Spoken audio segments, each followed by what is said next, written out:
Hello everyone, নতুন একটা ভিডিওতে আপনাদের স্বাগতম। এই ভিডিওতে আমরা দেখার ট্রাই করব কিভাবে হচ্ছে আমরা আমাদের ডেস্কটপে থাকা যে ফাইলগুলা থাকে, সেই ফাইলগুলো আমরা কিভাবে ইম্পোর্ট করতে পারি এবং কিভাবে আমরা আমাদের কোনো ফাইল আমরা RStudio থেকে কিভাবে এক্সপোর্ট করতে পারি সেই বিষয়টা নিয়ে আমরা আলোচনা করব। আমরা পুরো ভিডিওতে দেখেছি যে দেখেন আমরা ডেটা ফ্রেমের মাধ্যমে আমাদের যদি এক্সিস্টিং কোনো ভ্যারিয়েবল থাকে এবং সেখানে যদি ডেটা আমাদের থাকে সেখান থেকে আমরা চাইলে ডেটা ফ্রেম তৈরি করতে পারি। তো স্মল ডেটা সেটের ক্ষেত্রে এটা করাটা খুব একটা ডিফিকাল্ট কিছু না, বাট আমাদের হাতে যখন আসলে লার্জ ডেটা সেট থাকে এইগুলা বেশিরভাগ সময় দেখা যায় এক্সেলে থাকে, বিভিন্ন ফরম্যাটে থাকে। এটা হতে পারে এক্সেল ফরম্যাটে থাকতে পারে বা CSV ফরম্যাটে থাকতে পারে। এছাড়া বিভিন্ন ফরম্যাট যেমন হচ্ছে আপনার SPSS-এর যে ফরম্যাটটা আছে সেটা বা অন্যান্য আরও আনুষঙ্গিক বেশ কিছু ফরম্যাটে থাকতে পারে।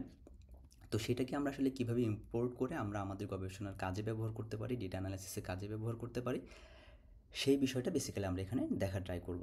তো একটা জিনিস বলে রাখা ভালো যে দেখেন আমরা এক্সেল বা অন্যান্য অনেক ফাইলই আপলোড করতে পারি, তবে এখানে বিল্ড ইন যে সিস্টেমটা RStudio-তে সেটা হচ্ছে যে আপনি CSV ফাইলটা কোনো ধরনের প্যাকেজ ইনস্টলেশন ছাড়াই আপনি এটাকে কী করতে পারবেন, প্যাকেজ ইনস্টলেশন ছাড়াই আমরা এটাকে ইম্পোর্ট করতে পারবো খুব সহজেই। হ্যাঁ, বাট আমরা যদি এক্সেল ফাইল যদি ইম্পোর্ট করতে চাই সেক্ষেত্রে আমাদের যেটা করতে হবে সেটা হলো কি আমাদের একটা অতিরিক্ত আমাদের একটা প্যাকেজ ইনস্টল করতে হবে। তো আমরা ইনিশিয়ালি এই প্যাকেজের ঝামেলার মধ্যে যাব না ইনস্টলেশনের ক্ষেত্রে, কারণ ইটস ভেরি সিম্পল যে আপনি কীভাবে একটা এক্সেল ফাইল থেকে সেভ ফাইলের মাধ্যমে জাস্ট এটাকে CSV ফরম্যাটে সেভ করে ফেলেই আপনি অটোমেটিক্যালি এখানে খুব সহজে নিয়ে আসতে পারবেন। তো আমরা দেখে ফেলি যে আসলে কীভাবে আমরা CSV ফাইল এক্সেল ফাইলকে কীভাবে CSV ফাইলে কনভার্ট করে ফেলতে পারি। তো আমি একটা ফাইল জাস্ট ওপেন করলাম, সরি, একটা ফাইল ওপেন করি, ধরি এই ডেটা সেটটা এক্সেল ফরম্যাটে আছে। এটা হচ্ছে ওকে, ফাইন। তো এটাকে জাস্ট আমি ফাইলে গিয়ে আমরা যখন সেভ অ্যাজ যে অপশনটা আছে সেইখান থেকে আমরা আমাদের বিভিন্ন যে ফরম্যাট আছে এইখান থেকে CSV যেটাকে বলা হয় কমা সেপারেটেড ভ্যালু, এই ফরম্যাটের টা সিলেক্ট করে আমরা সেভ করলেই আমাদের CSV ফরম্যাটে এটা সেভ হয়ে যাবে। হ্যাঁ, তো এটা ডিফিকাল্ট কিছু না, আমরা এটা কম বেশি সবাই জানি যারা এই ফিল্ডে আমরা কাজ করছি। তো আমরা চলে যাই আমাদের মূল আলোচনায়। তো আমরা এখন ট্রাই করব যে আমরা আমাদের যে ফাইলটা, এই ফাইলটা আমরা ইম্পোর্ট করার ট্রাই করব। আমাদের CSV ফাইল আছে। তো ফার্স্ট অফ অল আমাদের যেটা করতে হবে যে আমাদের ফাইলটা ঠিক কোথায় আছে সেটাকে হচ্ছে আমাদের আগে আইডেন্টিফাই করতে হবে। আমাদের যে ডিরেক্টরি থেকে যে ফোল্ডারে আছে সেখান থেকে আমরা এটাকে কপি করে নিয়ে আসতে হবে। হ্যাঁ, তো আমার হচ্ছে ডেটার মধ্যে আছে, সেখান থেকে আমি জাস্ট এই CSV ফাইলটা আমি হচ্ছে কপি করব। তো এখানে হচ্ছে আমি যেটা দেখতে চাচ্ছি এই যে কপি হচ্ছে পাথ, যেটা পাথ নেম সেটাকে আমি কপি করে ফেললাম। এবং আমরা যদি উইন্ডোজের ক্ষেত্রে কপি করতে চাই তাহলে আমরা যে ফাইলটা পাথ নেমটা আমরা কপি করব সেক্ষেত্রে আমাদের সিম্পলি শিফট প্রেস করে আমরা যদি রাইট ক্লিক করি ওই ফাইলটার উপরে, সেখানে নিচে একটা অপশন থাকবে সেটা হচ্ছে কপি অ্যাজ পাথ, ওইটা কপি করে নিয়ে আসলেও হবে। তো যাই হোক, আমরা মূল আলোচনায় যাই। কোনো একটা ফাইল যদি আমাদের ফোল্ডারে থাকে সেখান থেকে এটাকে ইম্পোর্ট করার জন্য অনেকগুলো পন্থা আছে। সবচেয়ে সহজ যে পথটা সেটা হলো যে রিড CSV ফাংশনটা ব্যবহার করে, রিড CSV ফাংশনটা ব্যবহার করে আমরা শুধুমাত্র আমাদের হচ্ছে যে ফাইল লোকেশনটা সেটা আমি আগেই কপি করে ফেলেছিলাম, এখন Ctrl+V দিয়ে আমি জাস্ট এটাকে পেস্ট করে ফেলাম। দু একটা জিনিস মাথায় রাখতে হবে আমাদের, যে আমাদের যে স্ল্যাশটা আছে এটা ব্যাকস্ল্যাশ যেন না হয়, এটা মাথায় রাখবেন। তো এটা একটা ফরওয়ার্ড স্ল্যাশ বলা হয় সম্ভবত। তো এটা আমরা ব্যবহার করব এবং আমাদের যে পাথটা এটা অবশ্যই ডাবল কোটেশন অথবা সিঙ্গেল কোটেশনের ভিতরে আছে কিনা।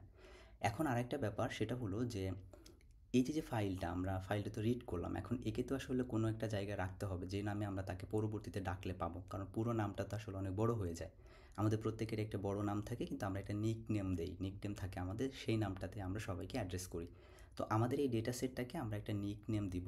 এখানে আমরা কি বলে এটাকে অ্যাসাইনমেন্ট সাইন যেটা আছে সেটা আমরা দিয়ে আমরা এটাকে দিলাম নিউ ডেটা নাম দিলাম। হ্যাঁ, নিউ ডেটা, নিউ ডেটা আমরা নামটা দিয়ে দিই, নিউ ডেটা নাম দিয়ে দিই। দেওয়ার পরে আমরা জাস্ট এখন যেটা করব আমরা রান করে দেখি, রান করলে ওকে ফাইন। এখন আমরা যেটা করব যে আমাদের ফাইল ঠিকমতো লোড হলো কিনা সেজন্য হেড দিয়ে আমরা হচ্ছে জাস্ট দেখতে চাচ্ছি new data. Okay fine, run. Okay, new data load হয়নি, কেন হয়নি সেটা আমরা একটু ফাইন্ড আউট করার ট্রাই করি। লোড, ওকে ওকে, এবার লোড হয়েছে, আমরা সম্ভবত এটা রান করিনি, দ্যাট ইজ হয়। এখন আমরা যদি যাই হেডে গেলাম, এখন দেখেন যে এখানে আমাদের যে ডেটাটা আমাকে দেখাচ্ছে। ওকে ফাইন, এখন আমরা জাস্ট একটা ডেটা সেট তৈরি করলাম। এখন আমরা জাস্ট একটা ছোট একটা ডেটা সেট তৈরি করব। সেই ডেটা সেটটা আমরা কীভাবে ইম্পোর্ট করব সেই বিষয়টা, বা এক্সপোর্ট করব আর কি, আমাদের ড্রাইভে কীভাবে সেভ করব সেই বিষয়টা নিয়ে আমরা এখন একটু ছোট্ট আলোচনা করে ফেলি। তো আমরা এখান থেকে একটা ছোট ডেটা সেট তৈরি করে ফেলি, যেটাকে আমি আপনাদেরকে পরে ব্যাখ্যা করব।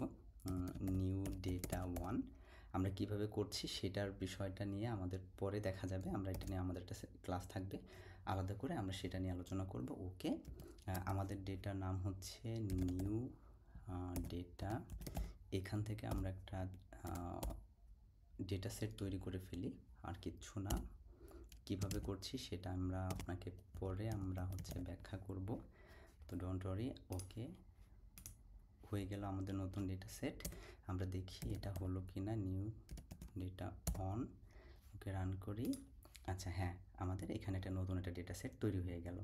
এখন এই ডেটা সেটটাকে আমরা আসলে এখন সেভ করব। হ্যাঁ, আমরা আমাদের যে ডিরেক্টরি, ওয়ার্কিং ডিরেক্টরি, সেখানে এটা অটোমেটিক্যালি সেভ হবে। এবং সেটা কোন ফাইলে সেভ হবে? এটা CSV ফাইলে সেভ হবে। তো এটার জন্য আমরা আগে দেখি আমাদের ওয়ার্কিং ডিরেক্টরি কোনটা আছে। এটার জন্য গেট WD ওয়ার্কিং ডিরেক্টরি আমরা যদি দেই, ওকে রান করি, তখন আপনারা দেখতে পাচ্ছেন যে আমাদের ইউজার জাবির লেখা আছে। ওকে, তার মানে আমরা চাচ্ছি যে না, আমাদের ওয়ার্কিং ডিরেক্টরিটা আমরা চেঞ্জ করব। চেঞ্জ করে কোথায় দিতে চাচ্ছি? আমরা আমাদের ওয়ার্কিং ডিরেক্টরিটা দিতে চাচ্ছি, ওকে, আমি যে ফাইলটাতে কাজ করছিলাম সেখানে চলে যাই, আর ডেটাতে চলে যাই। আমরা এখান থেকে পাথটা কপি করি, পাথটা কপি করে, ওকে,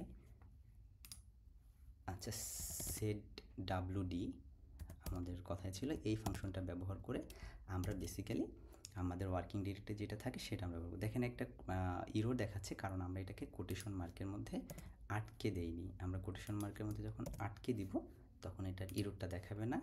ওকে, আচ্ছা আমরা ট্রাই করি, সরি, যে আমাদের ওয়ার্কিং ডিরেক্টরিটা এখন কোথায় আছে। ওকে, আচ্ছা আমাদের ওয়ার্কিং ডিরেক্টরিটা এখন যে চেঞ্জ হয়ে গেছে, এখান থেকে আমরা এটা দেখতে পাচ্ছি। এখন প্রশ্ন হলো যে এই যে আমরা নিউ ডেটা 1 নামে যে ডেটা সেটটা, এটাকে আমরা এখন আমাদের ওয়ার্কিং ডিরেক্টরিতে আমরা সেভ করতে চাচ্ছি। তাহলে কি করব? এটার জন্য আমাদেরকে ইউজ করতে হবে write.csv ফাংশনটা আমাদেরকে ব্যবহার করতে হবে। এবং আমরা যে ফাইলটা সেভ করতে চাচ্ছি, আমরা কোন ফাইলটা সেভ করতে চাচ্ছি? নিউ ডেটা 1 নামে যে ফাইলটা আছে সেটাকে আমরা সেভ করতে চাচ্ছি। এখন যেটা করতে হবে, আমরা এইটার একটা নামটা চেঞ্জ করব যাতে আরও সুন্দর করে আমরা বুঝতে পারি। সেই ক্ষেত্রে আমাদের ফাইল ইজ ইকুয়াল লিখতে হবে, এবং আমাদের ডাবল কোটেশনের মধ্যে আমরা যে নামে আমরা ইউজ করতে চাই সেটা আমাদেরকে মেনশন করতে হবে। সেটা কীরকম? আমরা বলতে পারি যে okay, example data dot CSV। হ্যাঁ, এবং একটা জিনিস মাথায় রাখতে হবে যে row name is equal true লিখতে হবে। এই কারণে ট্রু লিখতে হবে যাতে রো নেমসটা, অর্থাৎ আমাদের এই ডেটা সেটে যে রো নেমটা আছে, রো নেমটা যাতে কাউন্ট করে, অর্থাৎ আমাদের ডেটা সেটের মধ্যে থাকে, সেটার জন্য আমরা ট্রু লিখবো। যদি আমরা ফলস লিখি তাহলে আমাদের ফাইলটা যখন সেভ হবে তখন আমাদের আসলে এই যে জেন্ডার, এজ, এডুকেশন, এই নামগুলো তখন আর থাকবে না। হোয়াটএভার, তাহলে আমরা write.csv ইউজ করলাম। দেন আমরা যে ডেটা ফাইলটা আমাদের এই এনভায়রনমেন্টের যে ডেটাটা আমরা সেভ করতে যাচ্ছি সেটা নিউ ডেটা 1, সেটা আমরা লিখলাম। এরপর এই যে ফাইলটা, এটার একটা আমরা নাম দিতে যাচ্ছি, ফাইল ইকুয়ালস দিয়ে তারপর আমরা ডাবল কোটেশনের মধ্যে আমাদের যে নামটা, সেই নামটা আমরা বসালাম, এবং রো নেমসটা ট্রু থাকবে, অর্থাৎ রো নেম এখানে যেভাবে আছে ওইভাবেই আমাদের থাকবে। এখন আমরা এটাকে রান করে দেখি, ওকে, দেখা যাচ্ছে যে এখানে কোনো ইরর দেখাচ্ছে না। এখন আমরা ট্রাই করব যে আলটিমেটলি আমাদের এই যে এক্সাম্পল ডেটা নামে কোনো ফাইল সেভ হয়েছে কি না। তো আমরা আমাদের মেইন যে ফাইলটা সেখানে চলে যাই, আর ডেটা, ওকে এক্সাম্পল ফাইল কোথায়? এই যে দেখেন, এখানে আমাদের এই যে এক্সাম্পল ফাইল ডেটা নামে একটা ফাইল সেভ হয়ে গেছে। এজ, জেন্ডার এবং এডুকেশন লেভেল আমাদের এখানে সব কিছুই এখানে আমরা দেখতে পাচ্ছি। সো খুব সহজে আপনারা এই ধাপগুলো ফলো করলে আমরা CSV ফাইলগুলো ইম্পোর্ট করতে পারি এবং এক্সপোর্ট করতে পারবো খুব সহজে। তো ধন্যবাদ সবাইকে, আশা করি আপনাদের নেক্সট ভিডিওতে আরও দারুণ কিছু নিয়ে আপনাদের সামনে আমি আসবো। ততক্ষণ পর্যন্ত ভালো থাকবেন।